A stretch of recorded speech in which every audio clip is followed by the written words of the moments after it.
All right, what is going on, you guys? Welcome back to the channel. My name is Gerardo, creator of LookIntoHex.com, the premier experience for quantitative and statistical models for HEX. Subscribe to the channel if you haven't already. Hit the like if you like this kind of quantitative hybrid technical analysis on HEX, PulseX, and more. Let's get into the video. In this one, we're going to talk about HEX versus PulseX, different forms of trustless yield. I'll explain what trustless yield means. It's kind of tough to say, trustless yield, and how that pertains to staking HEX, delegating Pulse, kind of a form of staking, or yield farming on PulseX, right? So let's get into it. What is trustless yield in the first place? It means gain money on your money, a yield producing asset without some middleman guy telling you what you can and cannot have. That's basically it. So it's something like HEX. You control your keys, you control your coins, you decide when you start a stake. You don't even have to start a stake, right? Staking is optional, but you decide when, you decide how long, you decide how big, and it's just you and the code, right? There's no one who can screw you over other than yourself, right? If you lie to the system. But if you just stay true to the system and say you're going to stake 10 days, stake 10 days, say you're going to stake a year, just do what you say you're going to do, then the truth engine rewards you with more HEX. So you gain HEX on your HEX, call that yield, right? It's a better term than interest for a variety of reasons, but you gain yield on your coins and you don't have to trust some middleman, right? This is the beauty of blockchains that help for censorship resistance, right? They solve censorship resistance for the most part when you have decentralized consensus like Ethereum, like Pulse, etc. And again, it gives the user back the control so that they don't have to trust in someone else to actually do what they said they're going to do. You really just have to trust in code. So trustless yield, right? Let's just finish off this chart real quick so we can get into the good stuff. Trustless yield comes from well-designed, yield producing, like I mentioned earlier, cryptographic assets and protocols. So once again, HEX and soon to be Pulse and PulseX with their competitive and well-designed game theory where they don't promise you something and not return it. They don't just flat out lie to you. They don't give old investor money to new investors and keep up what something like a Ponzi scheme would literally be. And instead of all of that bad stuff, it's replaced with good stuff like delayed gratification yield mechanics, like what HEX introduces, what Pulse will introduce, and PulseX in a better environment, right? Cheaper fees, composable, meaning DeFi means this plugs into this, plugs into that, and so on. And most importantly, if the asset has product market fit, then you're more likely to, in the long term, get value appreciation in an environment where they're just printing the dollar out of thin air, right? So something like houses or yield producing assets because you can rent them out. Yeah, that's just one example. And they have product market fit. Obviously, there's always going to be demand for those. And so you see value appreciation in the long term. There can obviously be bubbles and market psychology in the meantime, but for the most part, right, product market fit leads to value appreciation for the most part. So let's get into the 3 trustless yield mechanics options you have. Well, currently you only have one, which is HEX staking, because HEX is the only thing that actually exists on the Ethereum chain right now. And I've outlined these different methods of trustless yield in similar frameworks, rubrics, if you will: the requirement, the reward, the action, the actual mechanism, some utility, and game theory, and some final notes. So to HEX stake, what do you need? I said that funny. To stake HEX, what do you need? You need HEX. And what do you get for staking the HEX? You get more HEX. Where does that new HEX come from? It doesn't come from old guys. It comes from literally the contract just printing a systemic fixed 3.69% inflation per year on total supply. So circulating plus staked coins. So the contract algorithmically, programmatically, is going to pay you HEX because it invented it, so it can mint it. Similar to other yield producing protocols in the dollar world, right? In the fiat world, like CDs, right? Where you put your money in a bank, they hold it as a liability. They use that to leverage and get free money from the Fed, and that's actually what they give as yield. So you're actually getting yield from inflation with fiat as well. So this is nothing new. It's literally just copying what already works and making it trustless and adding a lot of cool game theory and fundamentals to it. Something you guys probably already know is that what actually happens behind the scenes when you stake HEX is that the contract burns the coins. It assigns shares to your stake, pretty much as a receipt, as a placeholder to see how much yield you're going to be getting per day, and obviously allows you to mint that principal you put in plus your yield upon the maturation date of your stake when your end stake comes, right? And it subtracts out penalties if you're early or late to your unstake. The rules of that have been outlined since years ago. So look into the game theory if you don't know that yet. But what is the utility of taking HEX, burning it, basically locking it up with a hard lock and not being able to release it? Well, that protects price, right? Because you can't sell what you don't have. And this is one of the coins that really popularized staking, and in my experience, from what I've seen, crypto popularized staking, and this is what it uses for inflation. And you see a lot of other coins following suit because it's a superior method to proof of work systems. The game theory is obvious. Again, look into this if you haven't yet. You have your longer pays better. I call this a linear 3x bonding curve from 0 to 10 years, where if you stake 10 years or longer, you get 3x extra shares. If you stake up to 150 million HEX, you get 1.1x extra shares. So longer pays way better than bigger in this system.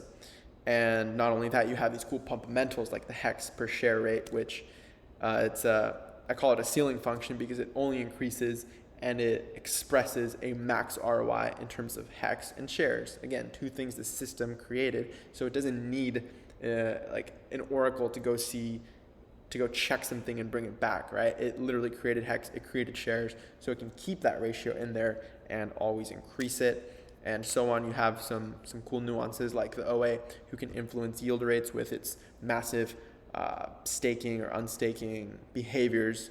Most recently, ever since Big Payday, really in the past few years, it seems to just hold liquid coins, so it doesn't reduce APY, it keeps market cap higher, and overall it seems to be benevolent behavior from the OA. Some notes I pointed out at the bottom there being that all your existing HEX stakes that exist on Ethereum will be duplicated onto the Pulse network once that mainnet launches.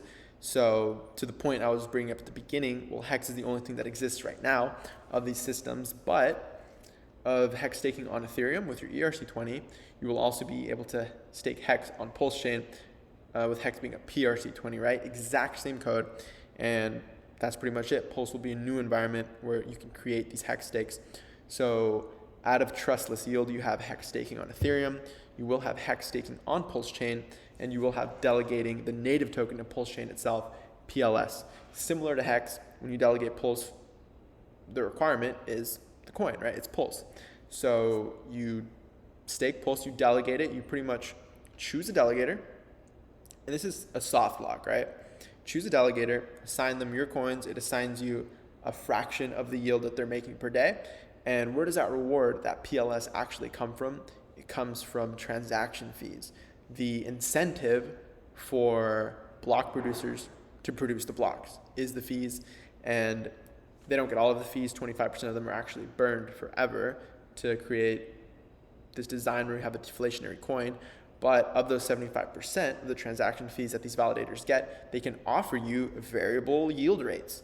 They can, they can compete within the system where you will have basically a popularity contest and a wealth contest, because if you have a huge amount of Pulse, well, you can be within the top 33 block producers and stay in rotation, assuming you have good hardware, you don't go offline, you have basically 100% uptime. So you're going to have this competition in terms of who has the most Pulse, who has the best uptime, who offers the best yield, who's the most popular in the community, for example. So a blend of these things will pretty much determine the top 33 validators at any given moment. You're rotating through, right? So the top 33 can change at any given moment from the number 34 guy plopping in if number 18 drops out, for example. So you stake HEX, you get HEX, Trustless Yield, awesome. It's a hard lock though.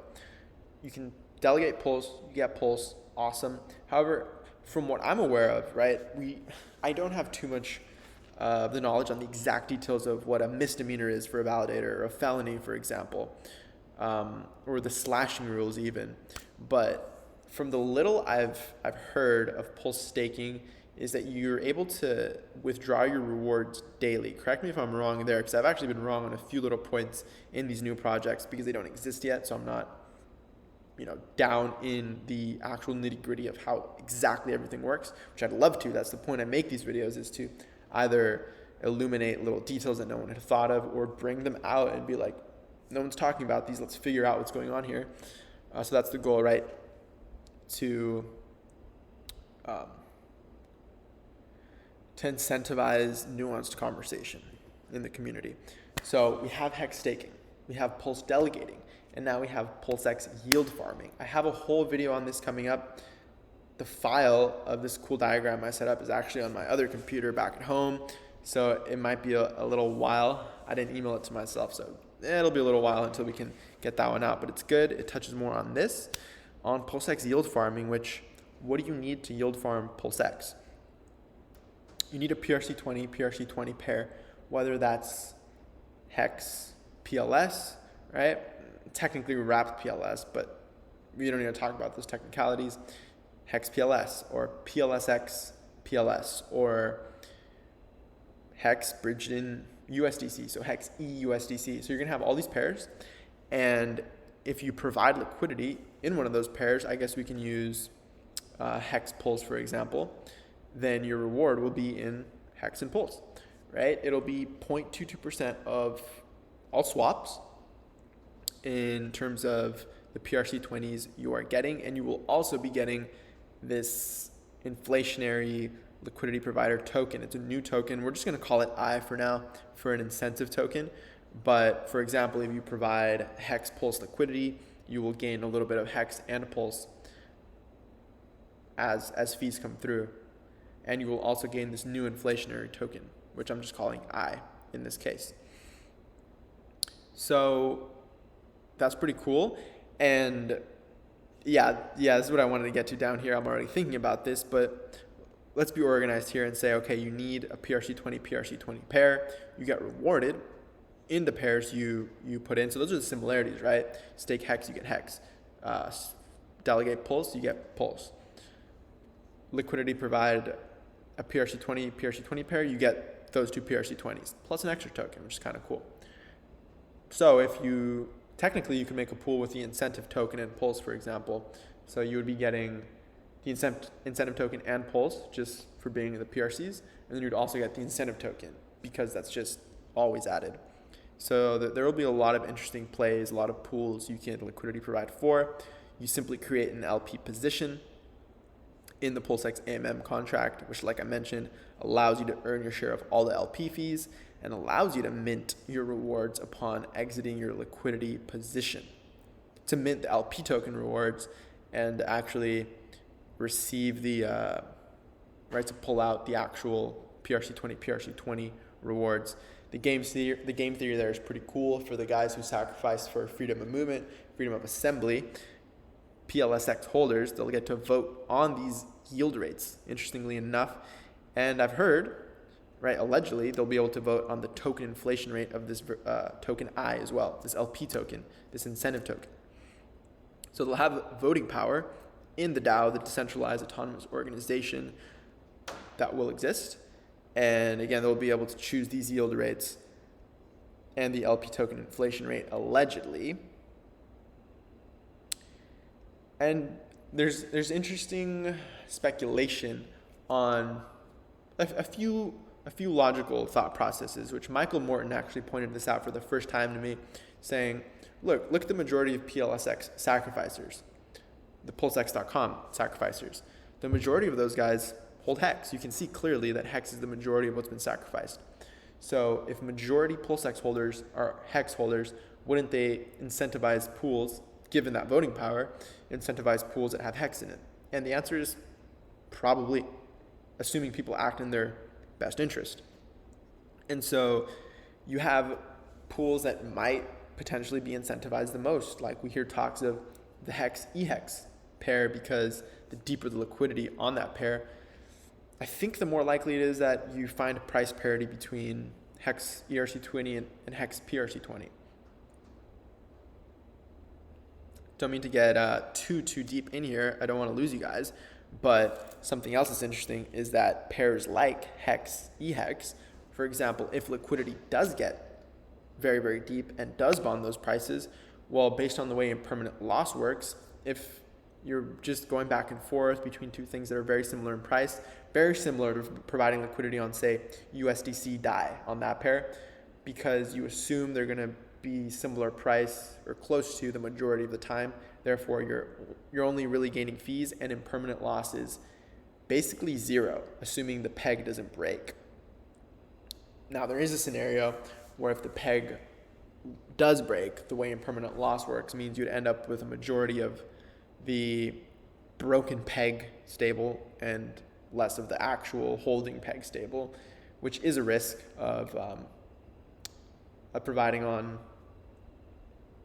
stable pair, but that's truly a risk with any pair. People just assume it's not going to happen on stable, but it can. And so to assume it's not going to happen on HEX, EHEX, well, it can, but it may offer the lowest impermanent loss over time, assuming there is that liquidity, that price parity, that bonding. And I guess just some final thoughts here that are underappreciated, in my opinion, are things like this third point right here. PulseX, you guys, it gives all ERC20s new utility. All these ERC20s that some people could say were dead or unusable or so on, or just not hyped anymore, you've given them a new reason to exist, these ERC20s, by bridging them in, getting yield, by pairing them in an LP pool. Not only that, you back the value of the thing you got for free, the PRC20. That's the video for you guys. I hope it made sense. I hope you understood, and I hope I was able to elaborate the differences, the similarities between HEX staking, pulse delegating, and yield farming on PulseX with some clarity. Thank you guys for watching. Subscribe if you haven't already. Check out my Twitter, twitter.com/LookIntoHex, t.me/LookIntoHex. We have almost 1,500 members in there. LookIntoHex.com/VIP for weekly exclusive video updates, custom trading view indicators, quarterly reports, and all that good stuff. We just dropped the Q4 2021 report. That was a beefy one. It took me a while to make. But yeah, subscribe, like, share, comment, all that great stuff. Thank you guys for supporting. We're almost at 12K subs too. You guys have been killing it from the start. I don't see us going anywhere anytime soon. I hope to knock out some more content for you guys while I'm out here. And yeah, I appreciate you watching, and I'll catch you in the next video. Peace.